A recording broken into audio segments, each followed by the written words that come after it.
Howdy folks, welcome to the 3D Sapiens Road Show. Your host Dan Davis here. Back to me in a minute, but before I set this thing down, just wanted to show you some of the stuff I'm going to be talking about today. So this is Friday, November 27th, 2020, Black Friday. And I've been putting this thing together for the last week at least, and I've just been so busy. Well, you'll hear more about that. But anyway, today's perfect because, Black Friday is about coming out of the negative, the red, into the black, the positive, even though it sounds bad, especially the lines. But it works perfectly for me as well because this is the moment I've been waiting for years now. I'm gonna come out not of the closet. No, here's where the truth starts getting spread because I'm done. I've had it. Let me get to my notes because right now I'm just very, very scatterbrained, and I'll talk about that in a minute too. Let me just get set up. Oh, hold on. Sorry.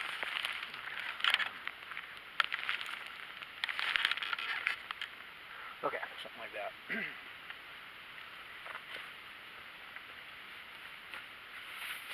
So, here we go. Or as the song says, here we go. Actually, let me check this out here.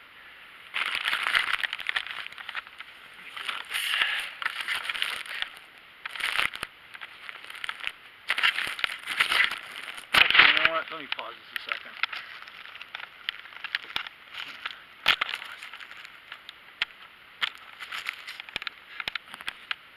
Alrighty, finally.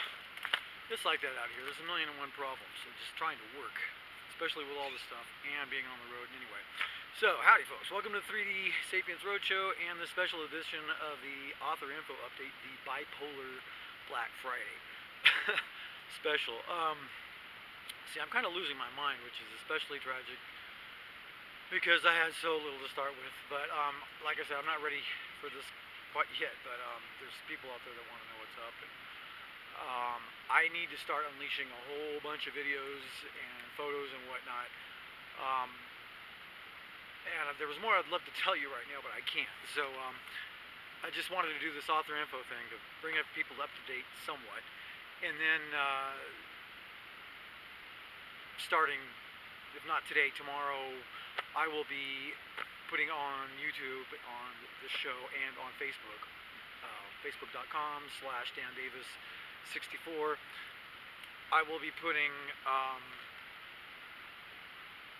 YouTube, probably 200 different videos I've got stashed up now because I've been waiting for various reasons. Same thing with photographs. I'm probably up to 2,000. We're talking footprints. We're talking pretty much all the different kind of trail markers that I've figured out. I'll be talking about more on the Bigfoot stuff in a bit here, but again, with my there's so much going on, so I need to kind of follow notes and do some reading. But so in the meantime, I've done things like I've become Master Wham Bam Thank You Dan, the first plaid belt in Fong Yu. I'm also compiling a woodpecker player list because they sometimes sound familiar to another animal, another thing that we know.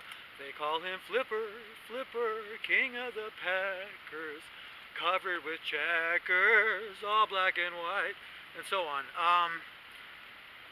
And if you listen right now, you can hear woodpeckers, but they're sounding with their normal sound that they do. But anyway, you'll probably hear them.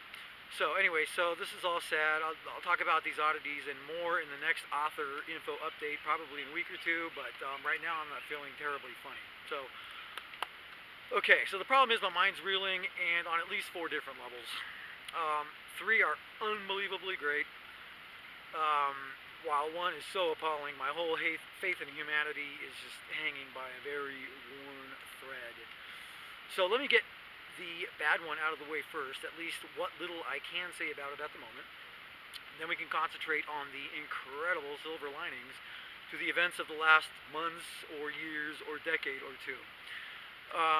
So the she-devil incident, as I've come to call it, is another case of feeling used worse than a box of tissue.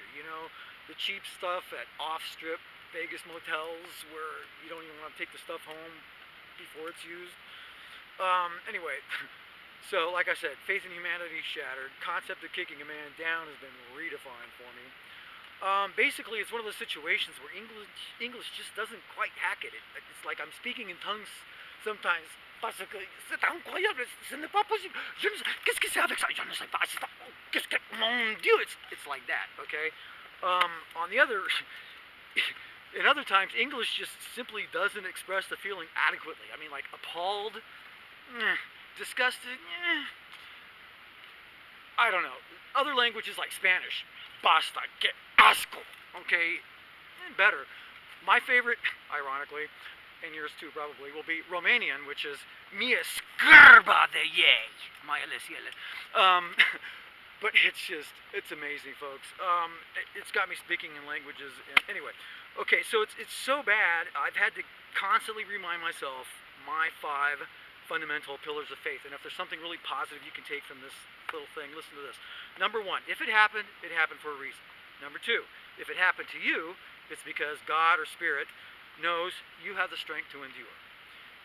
And the worse it is, the better the change coming when the dust settles. Number 3, look for the lessons, embrace and adapt them to your life. 4, look for the silver linings. Then 5, stop whining, forgive, move on, and be grateful for all you're about to receive. Alright, so, here we go. On the other hand, it has confirmed splendidly, as some people are now discovering, my 2 cosmic truths that, especially from the whole Dracula's angel fiasco, I kind of figured out. 1, if pursued with good intentions, the truth will always be known. 2, the longer it takes to be known, the worse the consequences will be. And for those of you out there wondering if it's too late, it's never too late. That's all I'm going to say. So the other 3, the silver linings going with all this, they're gold mines, or platinum, or diamonds, or whatever. At long last, after years of daily struggle, it's cold out here, I finally had the necessary tools to start investigating it. That explains why I can be at the other end of the bipolar spectrum sometimes. When I think of what is to come in the near future, I get giddy and my mind reels again. So, first, the Dracula's Angel, a Romanian marital mirage.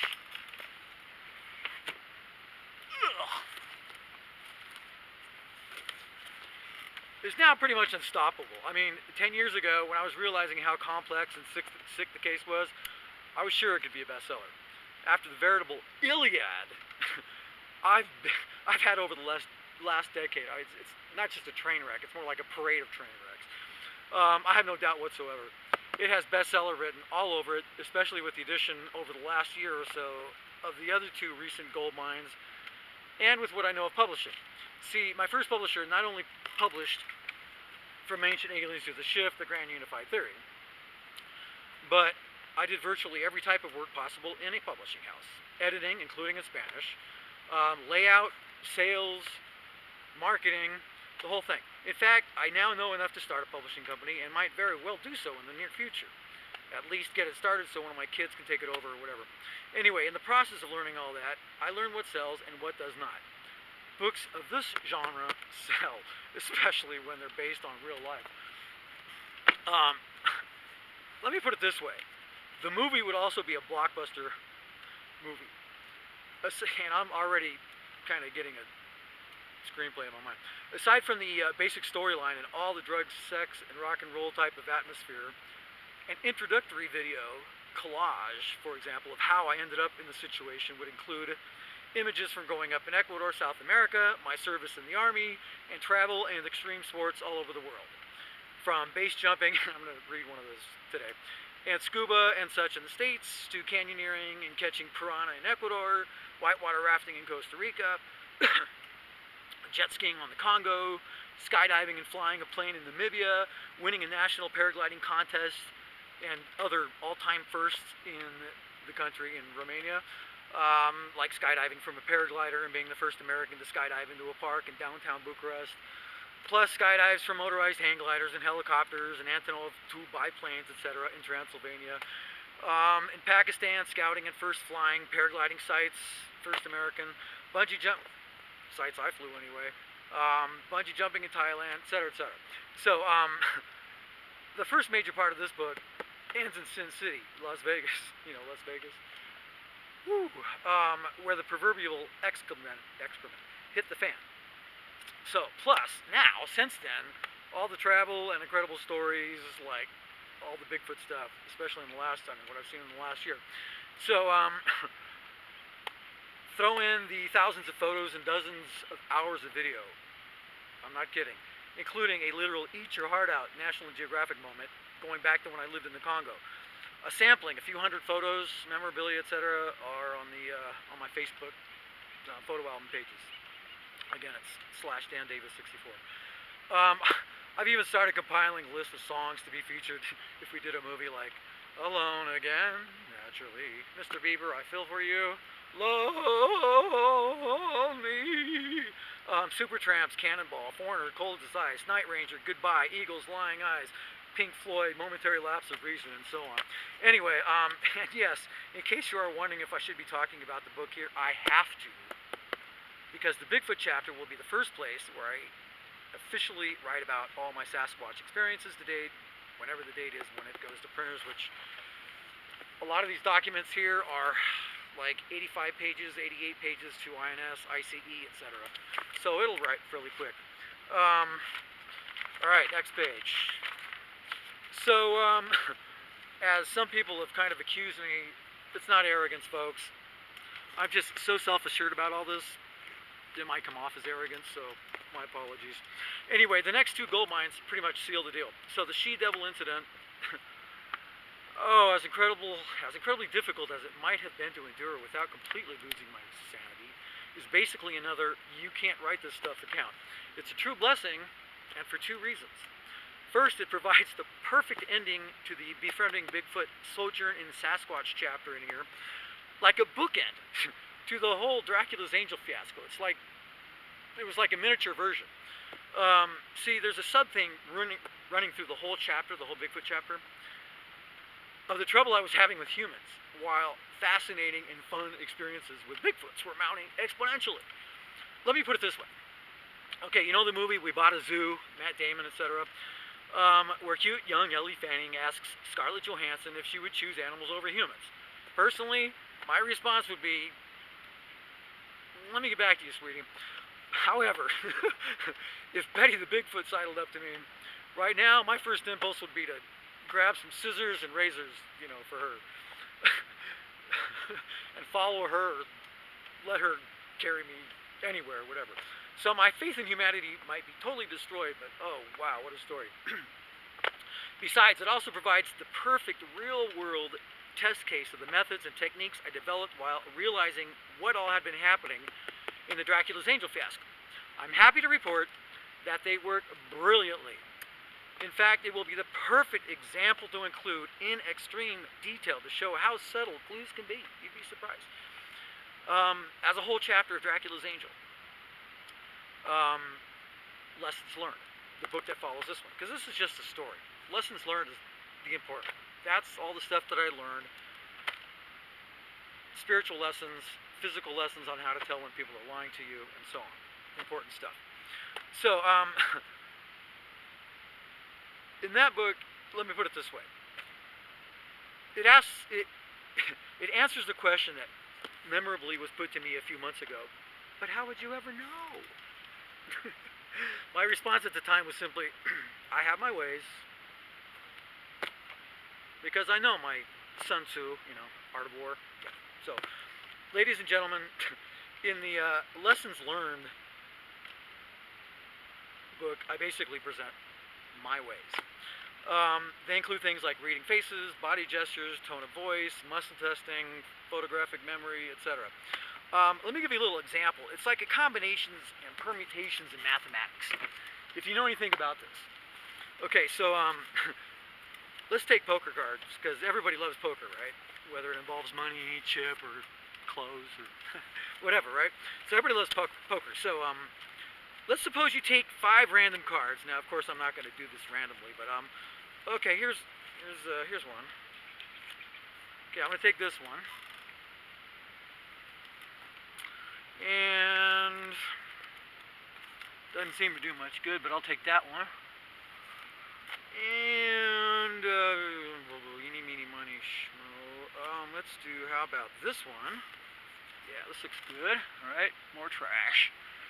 And, what do we got?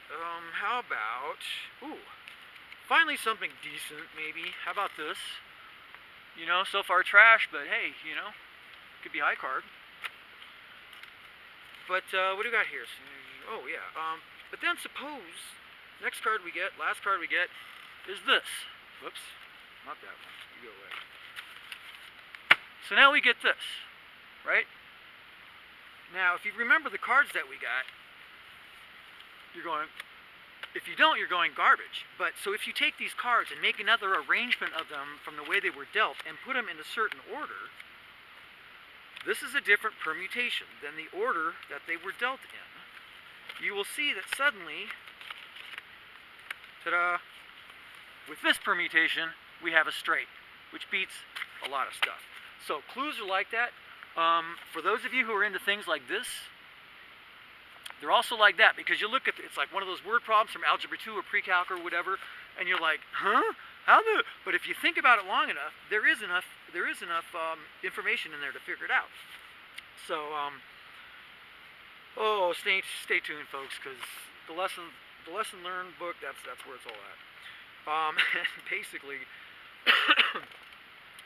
so analyzing evidence is much the same as all this stuff. And given enough time to think about them, just a few clues can mean much, much more than you have any idea. Okay?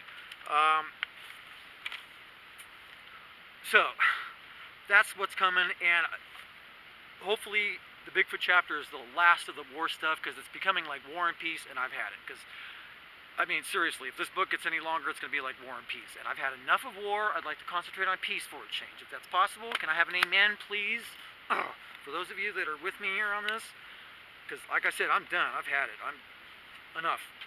This is my Black Friday. Truth starts now, and I'm done. So the last gold mine I'm going to be talking about here, of course, is the Bigfoot stuff, which I can't hardly say anything right now. This thing right here, last time I saw it, about 2 months ago, was at my fish camp habituation site. It showed up here a couple weeks ago. After I'd been through all the equipment, cleaned everything, sorted everything, looked for everything, it was missing, and the capital Q is also still missing. Quail. You know? Anyway, we'll see if that shows up. But the F suddenly appeared a couple weeks ago. I've got it on video. Things like about a year ago, this time, last year. Remember the snowstorm that rolled in around Thanksgiving? Yeah, well, I was trapped for 18 days near fish camp in my, another habituation site, my winter site. And so for 18 days, I was strapped up there. And most nights it was raining or snowing. In fact, 2 nights the tent collapsed on me. One from the snow, twice in 1 night from the rain. That was lots of fun. But on the real quiet nights, it was magical. It was almost as magical as seeing the Bigfoot. But that's another video. I won't talk about that. I've already put it on. See, first of all, I learned that, especially in wintertime, where are they going to get sticks for whacking on trees when they're covered with snow? They don't. That's what they do. Okay? And at night, when it's quiet, they can do it really well. And when their mouth, anyway. So, I get in my sleeping bag, get ready to go, turn the light off, and a few seconds later, a minute or so later, I hear from like 50 yards off this way, and from about 50 yards off that, nothing, and then closer, 30 yards, and then crunch, and I'm just sitting there going, oh my God, from 2 directions, crunch, and I was just freaking out. Oh my God, but it was awesome. I think I cracked up. It was so funny, actually. I was just cracking up too, because it was so, they've been around me so much, I don't fear these guys. They come every night. You'll see pictures of footprints right outside my tent and video and the whole schmear. But anyway, so I love these guys. They're my friends now. And they're my bodyguards at night. So I hear the crunch. Anyway, and then it stops. And next thing I hear is, see, I got this tarp over my tent, right? So I hear this,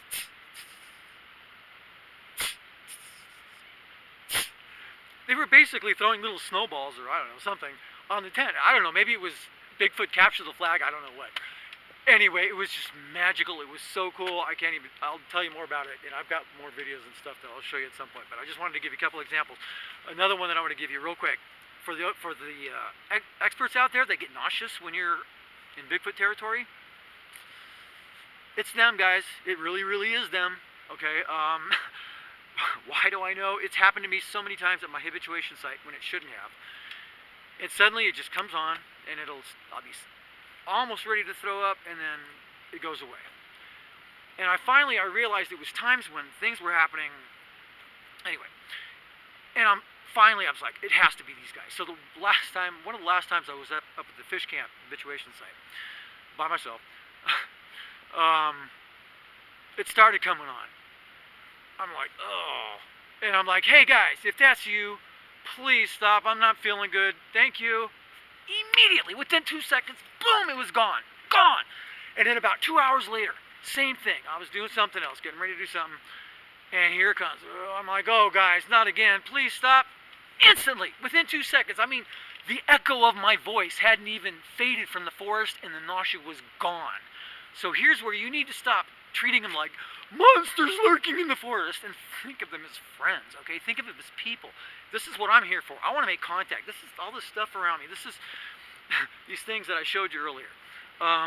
Like the most important one right here, which I want to talk about. When it comes to the whole Bigfoot thing, in these videos, one of the reasons I needed to do this video right now is because I'm going to be telling you where these places are at. And before, I was a little afraid of this, but they're everywhere. So if you think you're going to come up to this one site and see stuff, good luck. They're everywhere. No, my point is that I want to get a teams plural. I want to get teams of people together. I'm thinking, I've already got 5 sites ready to go, except right now they're kind of either snowed in or too hot, if you catch my drift. But if you live anywhere in the foothills, anywhere, Lake Hensley, Feather Trail, oh my God, a trail marked with feathers. Oh, and the feather was, oh, anyway, like I said, my mind is reeling from all this stuff, and I've seen so much I've been watching the Bigfoot stuff, I've been reading, I've been doing my research, and I'm telling you guys, you're missing so much.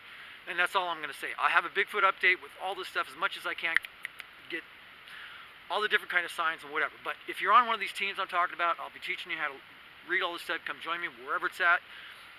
Wintertime, summertime, it doesn't matter. And eventually I want to go north and south from around Yosemite. In the meantime, there's that. There's also people with property around here with a few acres, and if you've had weird things coming on, I'm your Bigfoot consultant. I'll come check it out. I can hang out for a few days, have a place to crash, and hopefully warm shower and all that. But I can check out your property, do shows there, whatever. If you want to set up a habituation site, if you're sure you have Bigfoots, or if you find that you have Bigfoots when I come there and you want to set up a habituation site, I'll show you how to do it, stuff like this. I also want to get with tour companies, whether it's 4x4, horses, airplane, helicopter, whatever, and start doing not just tours to make money, but a census, because that seems to me it's already a ready-made group of people that we can go out there and start keeping track. Because you can go anywhere. You don't have to go to the same place and show the same trail. In this area that I'm talking about, and basically, I went to Washington a few weeks ago to help somebody move, right? On the train, on the way down, I could see the Bigfoot trails from the train, because with the big indicator saplings, they're easy to see. God. And I see the experts are like, I'm the most photogenic Bigfoot expert. And they're walking right by these indicator saplings. And then, you know, Mr. Bigfoot Macho Survivor Man is crunching through that. I'm like, dude, take a Bigfoot trail. They're so much easier to follow. I've done it so many times when I need to go from point A to point B, because you know the forest, it's not easy to go crashing through. But you find a Bigfoot trail, easy. And I've done it many, many times now. So I've got so much stuff I need to teach you. Next Bigfoot conference after COVID or whatever, book me. I'm ready to talk, guys. But in the meantime, stay tuned. Like I said, I got a couple hundred videos ready to go. I've got couple thousand pictures, and I've gotten once again way off track, but folks, let me tell you, I see the time is running out. Last thing I want to do, I wanted to talk about the couple books coming, because this is kind of this is kind of a message to publishers and literary agents and whatnot as well, which is why it might be a little long, but it's kind of work for some people. So again, I'm just trying to just prepare you for what's about to happen all over the place, because everything's about to go huge. Okay, so the next book, the way I had it set up, 3D Life and Poetry and Prose. All these pictures I'm not going to spend a whole lot of time on, because again, they're all on the Facebook thing. These and a lot more. So I just want to read from this one a couple of excerpts. First one is about jumping off El Capitan, because you'll hear me talking about it, referring to things like knee shaking and whatever the second and third times, but here's why. When parachuting off something, it's critical to keep one's head up. Unlike exiting an aircraft moving at 100 miles per hour, there's no air resistance to provide stability. The goal is to jump upward at a 45-degree angle with hands outstretched in front. That provides you from getting head down until you built up enough speed in free fall to keep your body flat and stable. Alas, when I took 3 running steps in hopes of putting some distance between myself and the cliff, what I failed to take into consideration was the launch point actually consists of an enormous slab of granite projecting downwards from the edge at about an angle of 40 degrees. Consequently, as I ran down the rock, what I thought was up was nearly straight out. Within a second after springing off El Cap, I was head down and flailing out of control. Neighborhood Hawk. Yes, would you like to add something to the show? Neighborhood Hawk. To my unreserved horror, I found that in the turmoil, I turned around. I was facing the cliff, the rock flashing by just feet from my head. Needless to say, or I wouldn't be writing this, I managed to keep my distance from the granite wall. Within 5 seconds, I built up the necessary freefall velocity to flip my body into the proper heading. I then tracked away from the cliff a few seconds to put as much separation as possible between it and me. Closing in on about 1,000 feet above ground level, I deployed the main parachute after that. No problem. So you'll hear about that at some point. The other one I'm going to leave you, because this is also kind of a tie into the Dracula's Angel, because I mentioned the Dracula's Angel fiasco, book, whatever, several times throughout here, because this is the number 1 preparing for it. Number 2 in the Zaire book, I also talk about it just a little bit. And then the third one would be the Dracula's Angel book, and then the fourth one, the Lessons Learned, Dracula's Angel. Anyway, so regardless of how painful it might, this is from the backstory, which kind of gives a little summary of what happened. See, in this book, I'll explain more about it some other time, but it's like a book within a book, an autobiography like a normal book. Then it's 3 sections of poetry that I will give you real quick from the contents.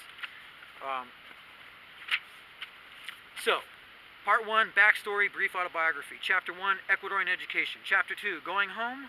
Chapter 3, Getting Extreme. Chapter 4, My Fellow Escapee and Me. Chapter 5, Into the Darkness.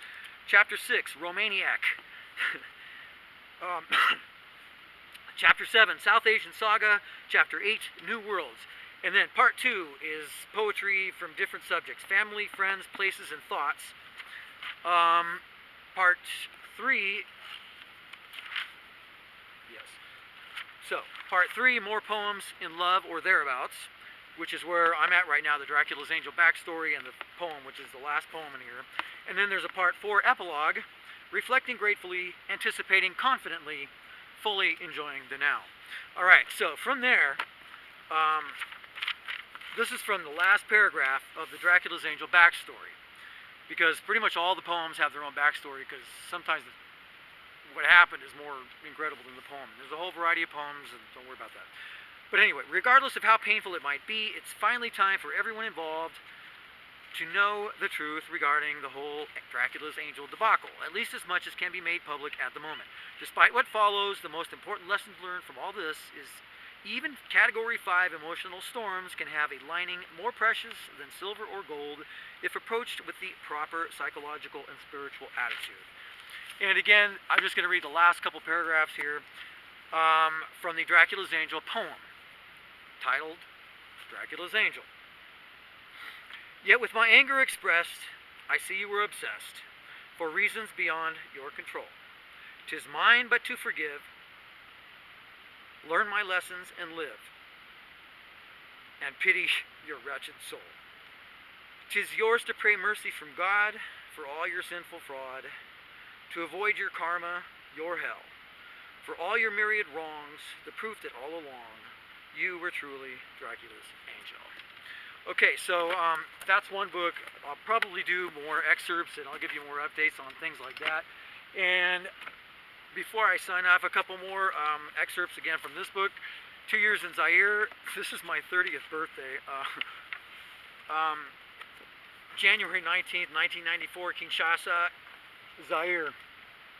It would appear a pattern is continuing in my life. When I turned 10, I was living in Ecuador, South America. On my 20th birthday, I was in the U.S. Army stationed at Fort Sill, Oklahoma. Reaching the age of 30 today, I'm yet in another continent and again nowhere near my birthplace. In a way, the exotic location and excitement of late also make it feel like I'm still in the military and stationed someplace really weird. Skip paragraph. Okay, the evening started out pleasant. My birthday eve. The evening started out pleasantly enough. My first wife and I attended the Embassy Marines movie night at Erwa. Having reached her second trimester, she was in no mood for any late-night festivities. She caught a ride back to Tassoc with other teachers at the end of the film. When the American Club lost its charm for Pete, a friend of mine, he's in this book, by the way. He's the guy that I was panning with diamonds for. So, when the American Club lost its charm for Pete and me a couple hours later, we first went for a drive around the city. We ended up in the school's swimming pool because I was athletic coordinator at the time. I had the keys, and it's Africa. Even at midnight, it's hot. Shortly before midnight, the electricity went off briefly. It returned for a few minutes, then failed again. About that time, we also began hearing shooting from Brazzaville across the river in Popular Republic of Congo. Idling in the pool, sharing a joint, felt like something out of Apocalypse Now. At one point, I took a big hit, was holding my breath, keeping the smoke in my lungs. At exactly that moment, Pete's watch beeped midnight. Beep, beep. It took a moment for the irony to sink in.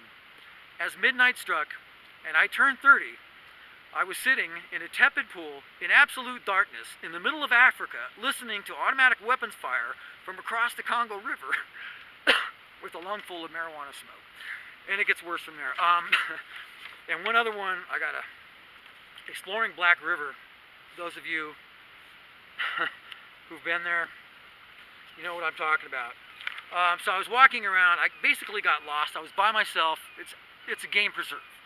And I'm walking around by myself, unarmed, if you can picture this, okay? My next encounter with animals was much more serious. I was on the verge of panic at the thought of having no food, water, or first aid equipment, especially since Nico, my domestique, the guy that became my travel buddy. Sangonini Nico, if you see this. He had no idea where I was. The last time he'd seen me, I'd been headed in the complete opposite direction from where I was. In the midst of the dread, in the midst of the dread, my world suddenly exploded. A wave of rumbling washed over me. The ground trembled. Pounding hooves drowned out the pulsing of my elevated heartbeat. My nostrils were overwhelmed by the suffocating smell of dirt. I never saw the stampeding herd due to the enveloping grass and clouds of dust. But I was sure the critters were Cape buffalo. I doubt there's anything else around capable of creating the earthquake I felt. Considering there are species to blame for the deaths of almost as many people each year in Africa as hippos or crocodiles, I was incredibly lucky our paths hadn't intersected. When the drumming hooves retreated into the distance, I was once again engulfed in silence. For a few brief moments, I'd been part of my physical world in a way I'd never experienced an atom in the matrix of life. And I very nearly became African roadkill. So, I got so much for you, but we're already approaching half an hour. That's enough. Again, stand by for more stuff, more videos and whatever that I've been saving for a while, and some new stuff. I will be doing another author info update in a few days, a week or two. But right now, this book, Dracula's Angel, let me put it this way. I'll talk about this more next time too, but this is the last bad chapter. The next chapter is 2020 Perfect Vision. That's the last chapter. And we're at the end of the Bigfoot chapter previously, okay? Right now I need heroes. Lawyers, I got something for everybody. starting the Paleolithic park idea, which I'll talk about on the Befriend Bigfoot thing. But employment, business, all kinds of stuff. I've got something for everybody. So, but I need heroes. I need people to start taking this stuff seriously, and I'm done. I've had it. I'm done. So, this time I'm ready. I got my ducks lined up. No more warning shots across the bow. My ducks got lots and lots and lots of ducks, and we're about to go quackers. So, if you can help, now is a really good time, because you will be in a book, a hero in a book. Even bad guys. I know how to spin things so the bad part goes in one name that nobody knows, except maybe you and I. And then the good part, you could say, hey, that's me, whatever. Can I be that blatant? I need heroes right now. Okay? That's why I'm doing this show. That's why I'm this blatant, because desperate times call for desperate measures, correct? So, that's where I'm at right now, folks. But again, I'm padded. So, you want to be a hero and a bestseller? Now's your time, guys and gals and whoever. In the Bigfoot chapter, when we start talking about, because I'm not sure how much of that's going to get in here, but I can guarantee you, those of you who join me right now, starting with the Bigfoot stuff right now, in the Bigfoot book that I do, I don't know, probably a year or two once we find out how this goes a bit. But I will do, obviously, I'll do another Befriending Bigfoot chapter, or not just chapter, but a whole book, at some point in the future year or two, like I said. But we'll see how this goes. But in the meantime, I might do a column. Keep in mind, I was a reporter for McClatchy. I did 5 for the Sierra Star. I did 5 articles. So who knows? I could do a column, but I'd like to stick with mostly local media. And that's another thing. I'm ready for media, folks. I'm ready for everybody. I want to go big. It's time to go big, because it's just been steadily mounting, and it's exponential growth time. So I know I don't have a whole lot of subscribers right now, but folks, woohoo! Stay tuned. Because wow, my mind, like I said, I'm just reeling right now. It's hard to breathe sometimes. It's just bad and good. So bad it's so good. So this is one of those I knew him when moments. And that's all I can say right now, because that's all I can say right now. But